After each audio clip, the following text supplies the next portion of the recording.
Hello friends, கருவாடு வச்சு தொக்கு தான் பண்ண போகிறேன். எப்பவும் குழம்பு தாங்க பண்ணுவேன். சரி, இந்த தடவை தொக்கு பண்ணலாம் தான் ரெடி பண்ணிகிட்ருக்கேன். ஒரு பேன் அடுப்பில் வச்சுட்டு 2 டேபிள் ஸ்பூன் அளவுக்கு எண்ணெய் விட்டுக்கலாம். 1/2 டீஸ்பூன் அளவுக்கு கடுகு, 1/2 டீஸ்பூன் வெந்தயம் போட்டுட்டு தட்டி வச்சுருந்த பூண்டையும் போட்டுடலாம். 2 பல்லாரி பச்சை மிளகு, 2 பச்சை மிளகு குட்டி குட்டியாக நறுக்கி வச்சுருக்கேன். அதையும் போட்டு நல்லா வதக்கி விட்டுடலாம். இப்போ கோல்டன் ப்ரௌன் கலரில் வந்ததுக்கப்புறமா ஒரு பெரிய சைஸ் தக்காளி குட்டி குட்டியாக நறுக்கி வச்சுருக்கேன்.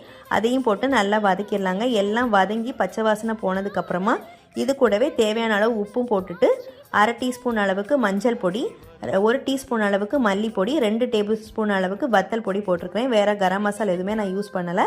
இதெல்லாம் போட்டு நல்லா வதக்கி விட்டுடலாம். ஓரளவுக்கு வதங்கி வந்ததுக்கப்புறமா தேவையான அளவு தண்ணி ஊற்றி மூடி வச்சிடலாங்க. இப்போ தண்ணியெல்லாம் நல்லா வத்திடுச்சு. நான் ஏற்கனவே கருவாடெல்லாம் நல்லா கழுவி எடுத்து ஒரு 10 நிமிஷம் வெந்நீரில் போட்டு வச்சுருந்தேன், அந்த ஸ்மெல் போகிறதுக்காக வேண்டி. இப்போ அந்த கருவாடையும் போட்டு மூடி வச்சிடலாம். இது ஒரு 10 நிமிஷம் அப்படியே வேகட்டும். இப்போ இது கூடவே புளி கரைசல் கொஞ்சமாக ஊற்றிக்கலாம். இது டேஸ்ட் கொஞ்சம் டிஃப்ரெண்ட்டாக இருக்குங்கிறதுக்காக வேண்டி தான் இந்த கருவாட்டு தொக்கு நான் யூடியூப் பார்த்து தான் வச்சுட்ருக்கேங்க. எப்படி இருக்குன்னு தெரில, இன்னைக்கு டேஸ்ட் பண்ணி பார்த்தா தான் தெரியும். இப்போ எல்லாம் நல்லா வத்தி வந்ததுக்கப்புறமா லாஸ்ட்டாக மல்லித்தலை தூவி இறக்கிற வேண்டியதாங்க. இப்போ தொக்கெல்லாம் நல்லா ரெடி ஆகிடுச்சு. எல்லாம் வத்திடுச்சு பாருங்கள். நல்லா கிரேவியாக சூப்பராக வந்துடுச்சு. இப்போ ஏதாவது சாப்பாட்டு கூடயும் பிசைஞ்சு சாப்பிட்லாம், இல்லைனா ரச சாப்பாடு கூடயும் சாப்பிட்லாம். வீடியோ பிடிச்சா லைக், ஷேர், கமெண்ட் பண்ணுங்கள். Okay friends, thank you.